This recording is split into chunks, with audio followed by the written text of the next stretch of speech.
Hello la famille, Hello la famille, moi c'est Manu. et moi Mohamed. Ensemble, nous sommes le couple Bupenza Tungara. Pour ce nouveau numéro, nous allons tout simplement partager notre rencontre avec Jésus-Christ. Comment nous l'avons rencontré et comment il ne cesse de toujours se révéler à nous. Je tiens aussi à préciser que nous sommes pasteurs déjà depuis 3 ans, leader et président fondateur de l'église Sanctuaire du Salut qui existe déjà depuis 3 ans, qui est située au Gabon, PK9 Évasion. Je suis apôtre de ministère et ma femme est pasteur. Alors, c'est parti.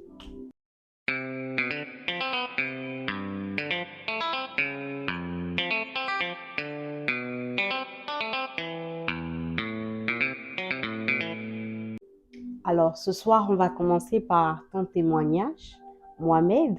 Oui. Mohamed qui est un prénom musulman. Comment Oui. Mohamed vient à Jésus? Ok. Avant d'aller tout droit à mon témoignage, je tiens à préciser que c'est avec beaucoup de foi, beaucoup d'amour et surtout beaucoup d'émotion que je partage ce témoignage. Alors, je suis né dans une famille musulmane au Gabon et j'ai grandi dans l'islam. J'ai appris les premiers rudiments de l'islam, les 5 prières, les 5 piliers de l'islam.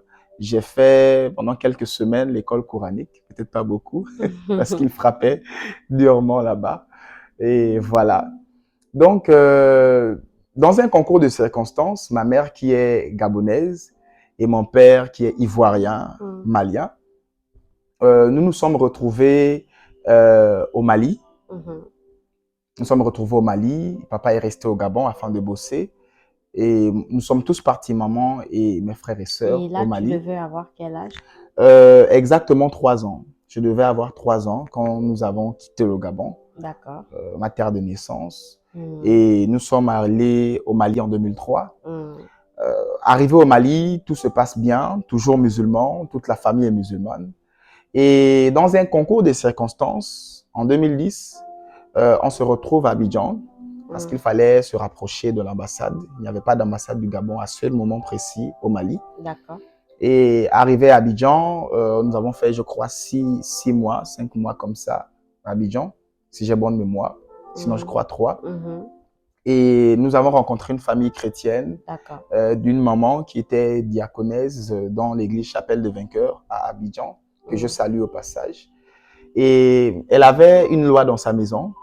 La loi est telle que tous les dimanches, sa maison doit être vide. Même si ce sont des musulmans qu'elle héberge, je vais dire, même si voilà, ce sont des athées, chaque dimanche, sa maison doit être vide et tous les habitants de sa maison doivent aller à l'église.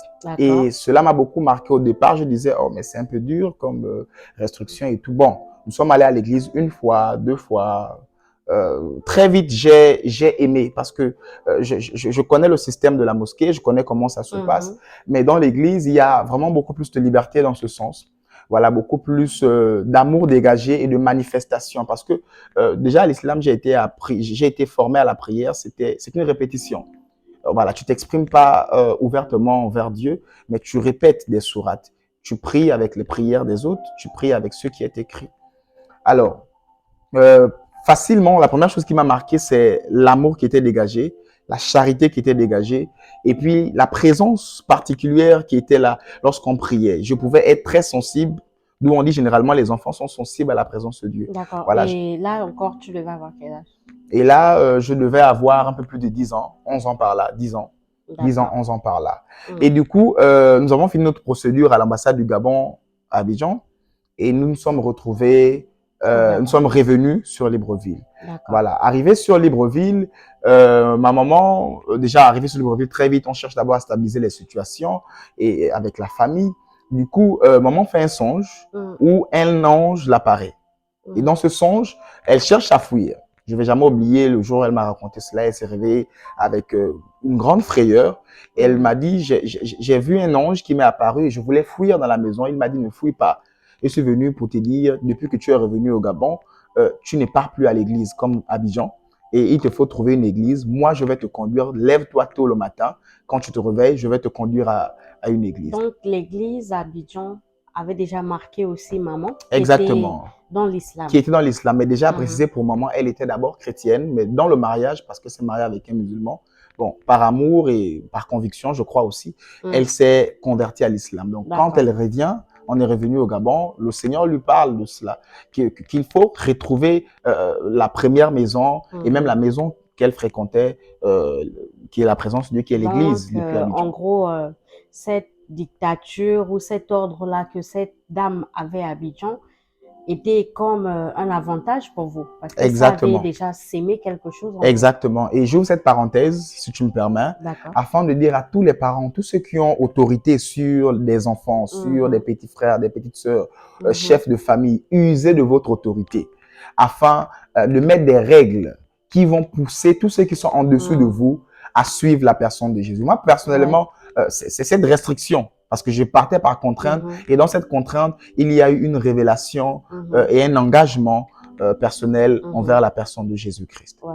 En tant que parents, servons-nous de notre autorité, de notre mainmise pour emmener aussi nos enfants à accepter Jésus. Même s'ils sont enfants et qu'ils ne comprennent pas aujourd'hui, ça peut faire quelque chose en eux pour demain. Exactement. C'est ce que la Bible dit. Enseigne à l'enfant, c'est la voie qu'il doit suivre dès son enfance afin qu'il ne se détourne pas lorsqu'il va grandir.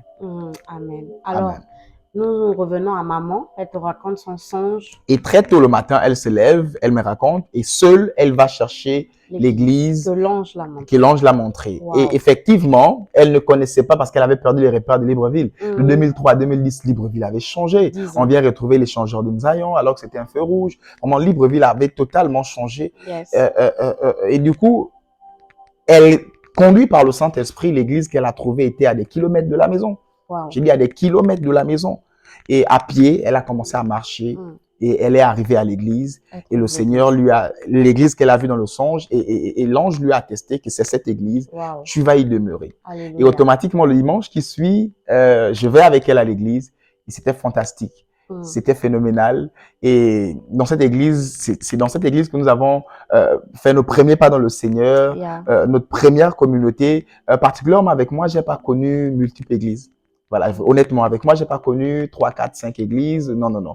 Voilà, j'ai connu une seule église à Libreville, au Gabon, et j'y suis resté jusqu'au signal, voilà, de Dieu. D'accord. Donc là, on passe du jeune, du petit Mohamed, musulman, à un jeune Mohamed chrétien. Exactement. Qui est dans les environs de 11 ans. Exactement, 11 ans, et qui évolue dans l'église où j'étais jusqu'à... la vie chrétienne débute pour toi? Avec la vie chrétienne, déjà, elle débute avec beaucoup d'amour, avec une pleine présence de Dieu, avec un zèle débordant, qui de fois même tendait à être amer. Et le fait de parler en langue, déjà, ce n'était pas très bizarre pour moi, mais je priais un soir, je crois que c'était un vendredi, qui était appelé vendredi miracle, et tout le monde parlait en langue. Je disais, Seigneur, j'aimerais parler en langue comme cette maman qui est auprès de moi. Et quand je disais ça, je me suis mis à genoux, je priais automatiquement. Oh, le Saint-Esprit est réel. Wow, le Saint-Esprit est réel. À cet instant précis, j'avais 12 ans. Wow. Et j'étais avec les enfants au fond de la salle. La salle n'était pas encore divisée en deux. Les enfants étaient tout simplement au fond et les grands devant. Et lorsque le pasteur me dit Amen et que tout le monde se calme, il y a un enfant qui est agité, qui n'arrive pas à se contrôler. Et toute l'assemblée a acclamé et j'étais en larmes. C'était extraordinaire. Et dès là, un zèle extraordinaire, l'amour des âmes, le ministère qui était enfoui a commencé à prendre surface. Et c'était extraordinaire. Amen. Nous sommes arrivés à un degré où, au quartier, à 12 ans, on m'appelait le pasteur. Tout le quartier était dans une rangée de l'église. Et je me rappelle un jour, mon père m'avait dit, il encourageait l'église à prêcher et il m'a posé la question, combien de personnes sont venues par toi? Et c'est toute une mini-rangée, près d'une dizaine de personnes qui se sont levées, jeunes hommes, jeunes femmes, qui se sont levées et ils pouvaient dire à l'église, si tout le monde pouvait faire comme moi, l'église devait être pleine et on a acclamé le Seigneur. Amen. Et je me rappelle même à cet instant, il me touchait, je suis tombé sous l'onction. Vraiment très sensible à la présence de Dieu et un feu extraordinaire. Alors, bon, on va dire, tes 10, 11, 12 ans ont fait preuve à un Mohamed très aidé. Exactement. Un Mohamed qui parle de Jésus, assoiffé. Et ce jeune homme-là rentre dans l'adolescence. Exactement, dans l'adolescence, la puberté, la chair commence à prendre place, on commence à découvrir le monde et arrivé à ce niveau, les femmes, la jeunesse, les délires de la jeunesse, la chair prend le dessus et le conseil que je pourrais donner à quelqu'un, c'est que même lorsque la chair prend le dessus, n'arrête pas de servir le Seigneur. Et moi, je continuais, je persévérais dans mon service, tant que de fois je me sentais sale, tant que de fois je me sentais faible, mais j'ai dit, Seigneur, même si c'est en rampant, je marcherai vers toi. Même si c'est avec la dernière énergie, je n'arrêterai pas de te servir. Donc, la puberté ne t'avait pas éloigné de Dieu. Exactement, la puberté ne m'avait pas vraiment éloigné de Dieu. C'est vrai que ma vie de prière avait pris un coup. Voilà, ma vie d'intercession, ma vie de jeûne, la présence tangible que je sentais au quotidien avait pris un coup. Mais à l'intérieur de moi, je sentais toujours une présence de Dieu qui était là, l'appartenance à la personne de Jésus-Christ. Et j'ai dit, Seigneur, même si c'est avec mes fautes, des incapacités, je sais que c'est passagère, mais je resterai là et je vais te servir. Donc, tu étais toujours au poste. Toujours au poste, wow. comme Habakkuk. Ça, c'est encourager un jeune aujourd'hui qui sert dans l'église, qui est dans ses fautes, qui est dans ses faiblesses, de toujours demeurer au poste en fait. Parce que c'est lorsque tu es au poste que l'Éternel peut toujours avoir un plan, une parole, un projet pour toi. Voilà. Donc toi, tu étais toujours au poste, malgré tes fautes, malgré tes incapacités, etc. Alors, lorsqu'on évolue avec cette même période de puberté, j'ai été inscrit à EPI de la FOPI. C'est comme ça que j'ai rencontré mon épouse à EPI. Et lorsque je l'ai rencontrée, c'était une jeune, belle, petite fille et qui se bonifie avec le temps. Alors, lorsque je la rencontre, elle passe par des situations quand même assez compliquées et particulières. Et moi, je viens vers elle comme un jeune lambda. Moi, j'ai enlevé ma veste de chrétien, de serviteur de Dieu. Il a mis la veste de Nushi Boy. La veste de Nushi Boy, comme elle le dit. Un jeune, voilà, moitié ivoirien, gabonais, dans l'ambiance. Qui aime sortir, qui aime fêter. À ce moment-là, je ne soupçonne pas que tu es enfant de Dieu. Voilà. Alors, comme je disais, c'était une période de puberté. Mais comment tu vis ta vie chrétienne dans cette période? Alors, comment je vis? As-tu même encore une vie chrétienne? Honnêtement, oui. J'ai encore une vie chrétienne. Wow. Le truc, c'était que la présence qui était tangible, permanente, je l'ai perdue. Mais il y avait maintenant une présence intérieure, une voix silencieuse mais douce, intérieure, qui continuait toujours à s'exprimer. Et est-ce que tu es toujours au poste? Est-ce que tu sers toujours? C'est ça. À ce niveau, je continuais toujours à servir. Wow. Je continuais toujours à servir. Je me suis dit, malgré mes incapacités, mes fautes, mes faiblesses, je suis David, je servirai le Seigneur. Alléluia. Et c'est ce conseil que je pourrais donner à un jeune qui sert à l'église, qui a une fonction. N'arrête pas de servir Dieu à cause de tes incapacités. N'arrête pas de servir Dieu à cause de tes faiblesses. Amen. Quand Dieu appelle, il n'a jamais appelé des forts. Yes. Quand Dieu appelle, il n'a jamais appelé des personnes qui sont capables, mais des incapables. Ainsi, c'est dans nos faiblesses, c'est dans nos incapacités que sa puissance et sa grâce se manifestent. Yes. Et j'étais toujours au poste.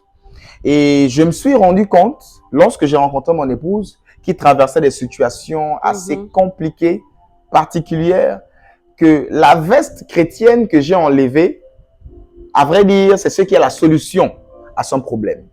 Et j'ai commencé à être le pasteur de mon épouse, à l'exhorter, les soirées de Net Nuit ou encore de Toi et moi. Voilà, à l'époque, le Toi et moi sur Libertis.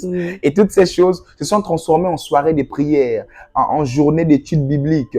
Et c'était extraordinaire. Et je voyais comment elle rayonnait jour après jour. Et c'est comme ça que je l'ai invitée à l'église où je servais. Et en l'invitant à l'église où je servais, à la fin... Je me souviens de quelque chose de très important, si tu me permets. Lorsque tu me partageais ces paroles en Christ, c'était très bien, mais il y a eu un moment où tu m'as fait rentrer en Christ, mais j'avais l'impression que toi-même, tu t'étais éloigné quand tu as commencé à travailler à Sobraga.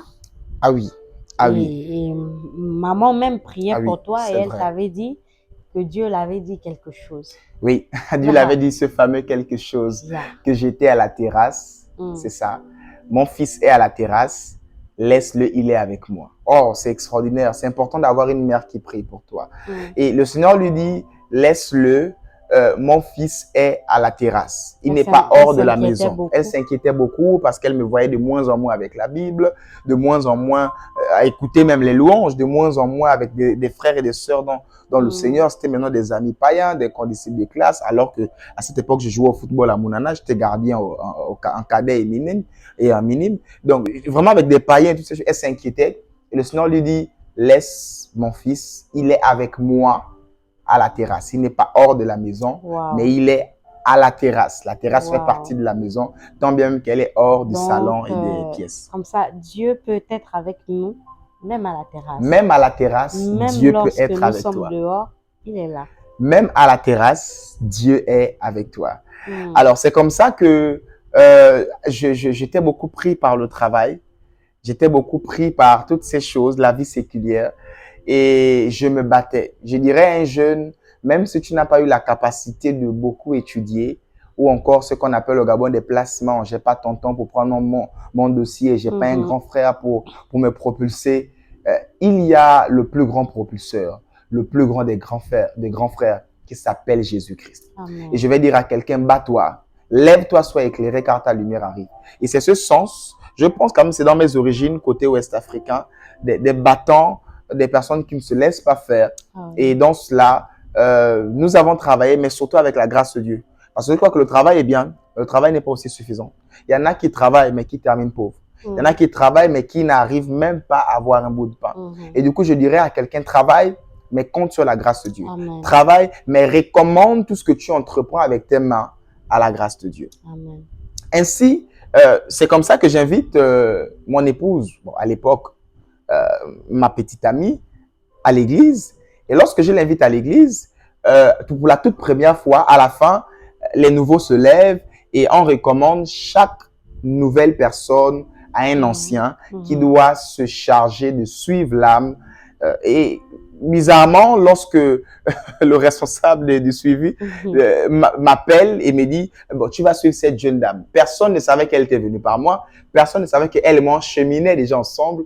Moi, je crois que c'était un signe de Dieu afin de montrer que tout simplement, je dois être le pasteur de sa vie, veiller sur elle et prendre soin de son âme. Alors, comment le suivi s'est passé? Comment tu as pris ton rôle? Alors, j'ai pris mon rôle très au sérieux parce que au-delà du... ce n'était plus maintenant moi qui suis allé vers toi, qui ai découvert ta situation et qui t'aidait. C'était maintenant l'instruction d'un supérieur, du responsable de l'évangélisation. Et il y a une chose que je respecte beaucoup, ce sont les âmes de Dieu. C'est de ne pas perdre les âmes de Dieu.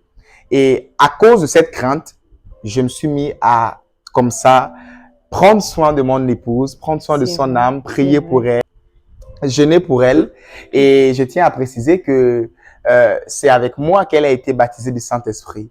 Quelques dimanches après être régulière à l'église, un dimanche après le culte, on se retrouve à la maison chez maman et on passe des moments de prière. Pendant qu'on passait des moments de prière, subitement, elle est saisie par l'esprit et elle a commencé à parler en langue terriblement. La pièce était remplie d'onction et c'était la première fois comme ça que même moi, j'ai imposé les mains à quelqu'un ou j'ai prié pour quelqu'un et ce dernier ou encore cette dernière a pu parler en langue. Yes. Et c'est comme ça que les choses évoluaient dans le ministère, les choses évoluaient avec mon épouse. Et je crois que ce numéro va s'arrêter à là. J'espère que tu as été béni par ce puissant témoignage.